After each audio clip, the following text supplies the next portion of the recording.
కర్మ return gift ఇస్తే ఎలా ఉంటుందో జగన్మోహన్ రెడ్డి గారికి, వైఎస్ఆర్సీపీ నాయకులకి వాళ్ళకు తెలిసినంత బాగా ఎవరికి తెలియదేమో.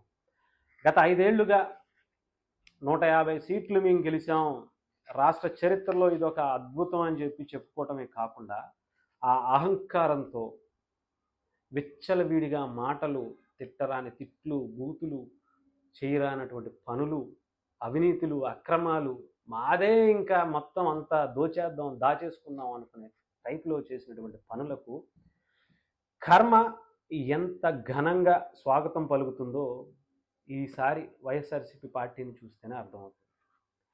గతంలో మాట్లాడినటువంటి మాటలు మనం చూసుకుంటే బొచ్చు పీకుతారా, ఏం పీకుతారు అన్నటువంటి మంత్రుల చేతే నా ఉద్యోగమే పీకేశారు, మేము ఇప్పుడు ఏం చేయగలం అనే పరిస్థితికి వచ్చారు. బొచ్చులు పీకే ఎవడొస్తాడు, ఏం పీకుతాడు అన్న నోటి నుంచే బొచ్చు నుంచి రోమాల వరకు, అంటే ఆ బూతులు మాట్లాడుకోవద్దు అని తెలిసే పరిస్థితికి తీసుకొచ్చారు. పవన్ కళ్యాణ్ గారి పర్సనల్ లైఫ్ గురించి మాట్లాడిన ప్రతి వ్యక్తికి, దువ్వాడ శ్రీను కావచ్చు లేదంటే ఇంకొకరు కావచ్చు, వాళ్ళ పర్సనల్ లైఫ్ని, ఇల్లీగల్ అఫైర్స్ని అన్నీ తీసుకొచ్చి రోడ్డు మీద నుంచోబెట్టినటువంటి పరిస్థితి కర్మ చేసిందనడంలో ఎటువంటి సందేహం లేదు. అసెంబ్లీ గేటు కూడా తాకనివ్వను అని చెప్పి సవాలు విసిరినటువంటి వ్యక్తుల చేతే కనీసం అసెంబ్లీ చుట్టుపక్కల కాదు కదా, అసెంబ్లీ అనే మాట కూడా ఆ నోటి నుంచి రాకుండా వాళ్ళ రాజకీయ సన్యాసం తీసుకువెళ్ళిపోయినటువంటి పరిస్థితికి కర్మ చేసింది అనుకోవచ్చు. చంద్రబాబు నాయుడు గారు అనే వ్యక్తిని ఆంధ్రప్రదేశ్ అసెంబ్లీ వేదికగా, అసెంబ్లీ సాక్షిగా ప్రతిపక్ష పాత్ర గురించి మాట్లాడినటువంటి జగన్మోహన్ రెడ్డి గారి మాటలు మనం చూడొచ్చు సోషల్ మీడియాలో.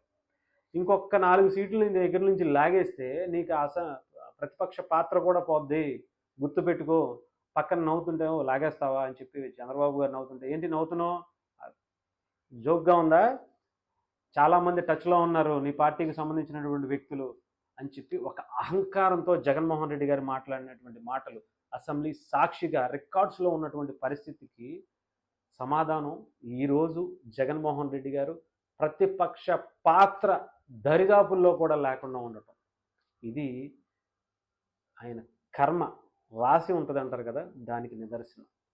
ఇక చాలా ఉన్నాయనుకోండి, అవన్నిటికీ కూడా కర్మ is a return gift by YSRCP. అది కూడా చాలా పెద్దగా, చాలా బలంగా వైఎస్ఆర్సీపీకి ప్రతిదీ కలిసి వస్తుంది. అంటే ఒక నిజాయితీగా బలంగా పోరాడి, అంటే న్యాయానికి ఎప్పుడు ధర్మం తోడవితే ఎలా ఉంటుందో, అధర్మానికి కర్మ తన రిటర్న్గా ఎలా కర్మ అధర్మానికి ఇస్తుందో, ఈ 2 ఎగ్జాంపుల్స్ని మనం చూడవచ్చు. సో డెఫినెట్గా ఎవరు చేసినా సరే, పవన్ కళ్యాణ్ గారు చేసినా, జనసేన పార్టీ నాయకులు చేసినా, లేదంటే టీడీపీ చేసినా, చంద్రబాబు గారు చేసినా, లోకేష్ గారు చేసినా, బీజేపీ చేసినా సరే, కర్మ ఎవరిని వదలదు, గుర్తు పెట్టుకుంటుంది, మంచి రిటర్న్ గిఫ్ట్ ఇస్తుంది.